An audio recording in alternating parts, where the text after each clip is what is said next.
Hi guys! This is your Kamuging. So for today's video nga ay meron ako isi-share sa inyo dahil nung nakaraan, kung maalala nyo, nag-post ako ng meron na akong bagong baby.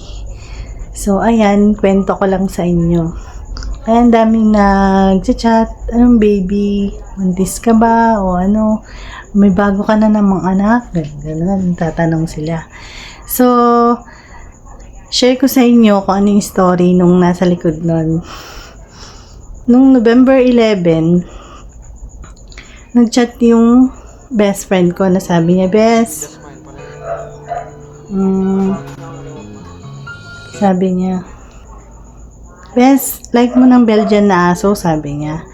Asan? Yung anak ng aso ng kapatid ko, sabi niya. Eh, ipapamigay lang daw. Siyempre gusto ko. Tinanong ko kung ilang taon. Sabi niya is 3 daw.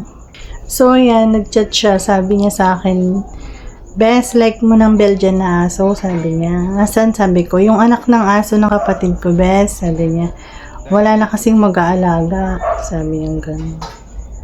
Mahal yung aso na yun, Bes. Ako na sana, kaya lang dami ko ng aso, 4, sabi niya gano'n. So, sinend niya yung video ng aso. So, tinanong ko siya, sabi ko, libre ba, Bes? Sabi ko, ipapamigay lang.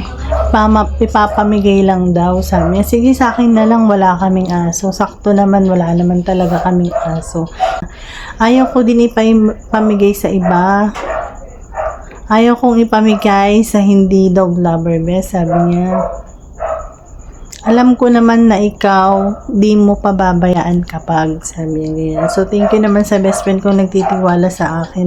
Meron siyang binigay sa akin na Belgian na 3 years old. Nagkataon naman na babiyahe kaming Manila noon. Pupunta kami para sa INC rally namin. So, sinambot talaga namin na kunin yung aso. At para pagdating namin, saka ko na lang siya i-check. Dahil very rush na yung kwan. Nag-a-apura kami dahil babiyahe pa nga kami. So, ipapakita ko sa inyo kung paano namin siya inuwi. Ito guys, panoorin nyo na lang. Yun yung aso, sabi niya. Ay, ba't akala nyo papi lang? Ganun yung laki. Hindi, mga ganyan pa lang siya. Iba kasi height ng Belgian eh. Ganyan talaga. Hi guys! Ngayon ako yung alaga. May bago akong apala. May bago akong alaga. Ay, pako, oh. Tinapakan mo na, os. Polo, pako.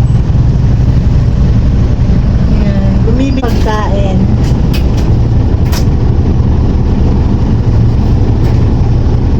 Po? Hi. Daddy. Hungry na si Apollo.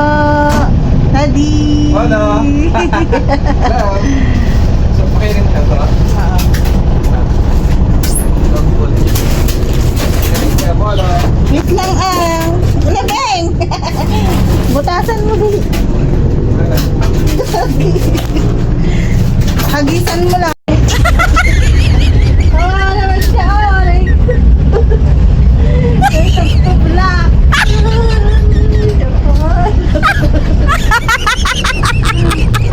Gamit tayo sa doon. Okay, nakasampa na sa akin.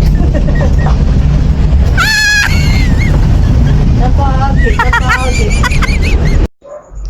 So, ayun guys, kung napanood niyo na ay thank you so much naman po sa inyong suporta. At kung umabot ka po sa video ito, paki-comment naman ng location nyo para ma-shoutout ko kayo sa susunod kong video. Ayan, isi-share natin yung journey at yung story ni Apollo hanggang siya ay lumaki, tumanda at tumaba. Ayan, kagaya ko. Charot. Ayan.